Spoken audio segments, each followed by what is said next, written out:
soldiers. By Civil War standards, casualties at Bull Run were low.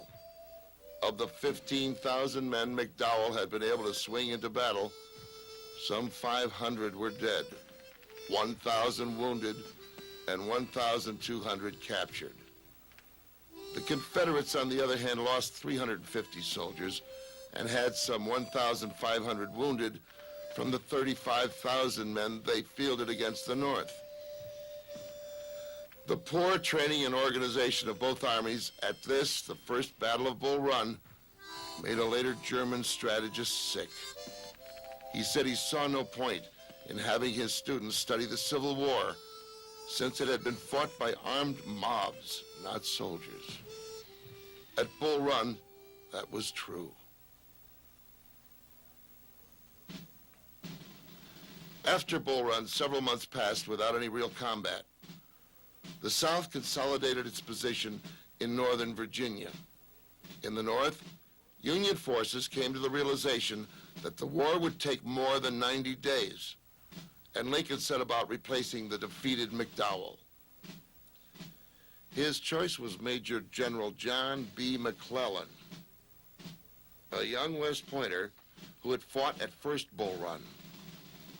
During the 9 months following that battle, McClellan concerned himself with his most pressing task, preparing an army that was properly trained, properly equipped, and properly disciplined.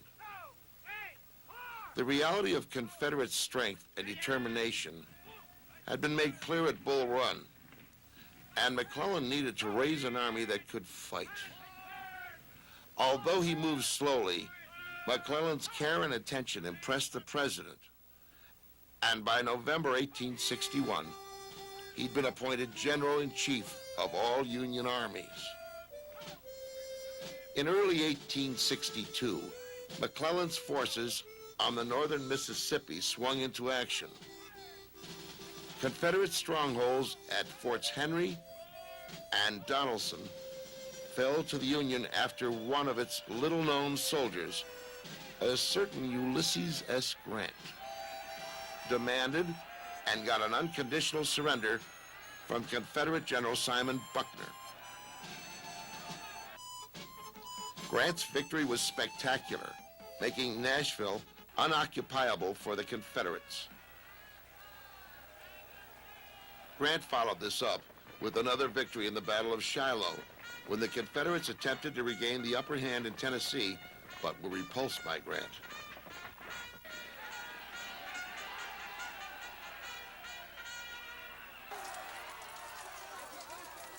Yet the cost of this, the first major Union victory, was appalling.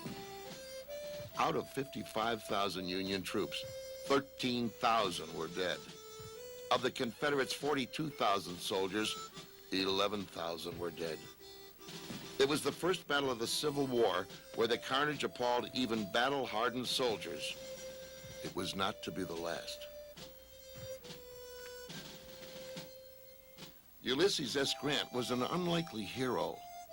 Originally a captain in the Mexican-American War, Grant had fallen into drunkenness after the conflict and resigned to avoid court-martial. Buying a farm outside St. Louis, Grant failed. He failed again when he went into real estate. Finally, he moved home to Galena, Illinois, where he worked in his family's leather store. When the South seceded, Grant volunteered his services to the regular army. He was turned down by officers in Washington who remembered his earlier tippling.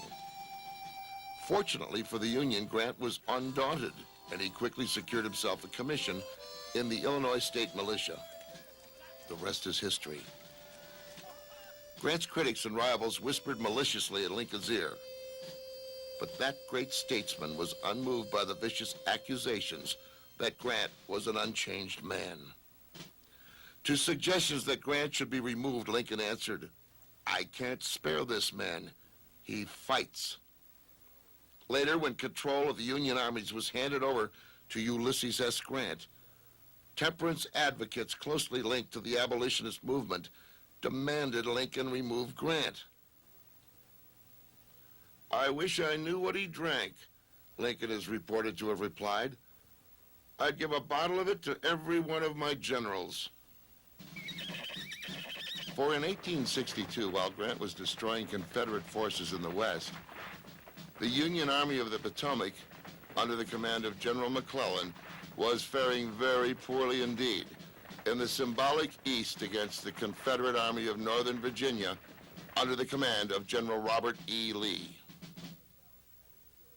McClellan's administrative talents had ensured that the Army under his command was well-drilled, well-fed, and well-disciplined. But McClellan was a cautious man, and he continually put off an invasion of Virginia.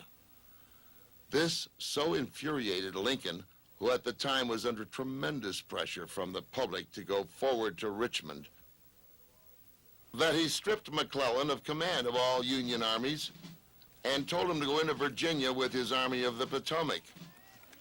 McClellan complied, planting his 110,000-man army into an area outside Richmond known as the Wilderness.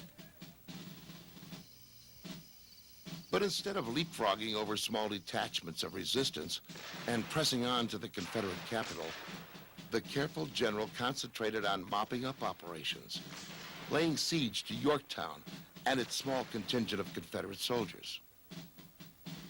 This gave Confederate Generals Lee and Johnston time to counter. They sent Stonewall Jackson's cavalry out to harass Union troops and make a feint for Washington, D.C.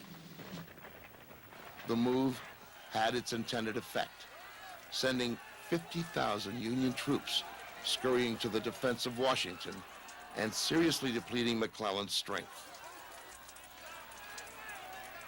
Although Union soldiers were able to win several skirmishes against the Confederate forces, the first real battle of the campaign, the Battle of Fair Oaks, ended in a standoff with Johnston's rebel troops. General Lee then took over command of the Confederate Army, and the cautious McClellan first took up defensive positions, then decided to move them. As he did so, Lee took the initiative, and the 7 days battle began. Between June 26th and July 1st, the Confederates attacked McClellan at Mechanicsville, Gaines Mill, Savage Station, Fraser's Farm, and Malvern Hill. In the battles, the Confederates lost some 20,000 men. The Union forces, some 15,000. But despite their losses, the South prevailed. McClellan was forced to withdraw to Harrison's Landing, where he licked his wounds. He had been beaten in front of Richmond and forced to beat a hasty retreat, a stunning symbolic and tactical victory for the Confederacy. Union forces attempted to stop the disaster by sending more troops into Virginia under General John Pope, with orders to again try to take Richmond through the frontal assault. With McClellan and Pope both in the area, Union strategists supposed Lee would be outnumbered and outflanked. Faced by an overwhelming number of Union soldiers, Lee did the unthinkable, splitting his outnumbered forces in two and sending Stonewall Jackson around Pope's right to attack the Union forces amassed at Manassas Junction. Never expecting Lee's maneuver, Union generals were paralyzed. Lee faced down Pope on the old Bull Run battlefield, and in the Second Battle of Bull Run on August 29th and 30th, 1862, the Confederate Army smashed a force twice its size.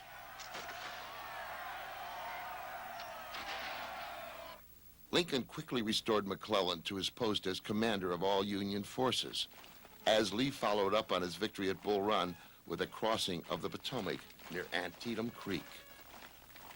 Lee had convinced Confederate President Jefferson Davis to abandon the Confederacy's original strategy of defensive war and to take the offensive against the North, striking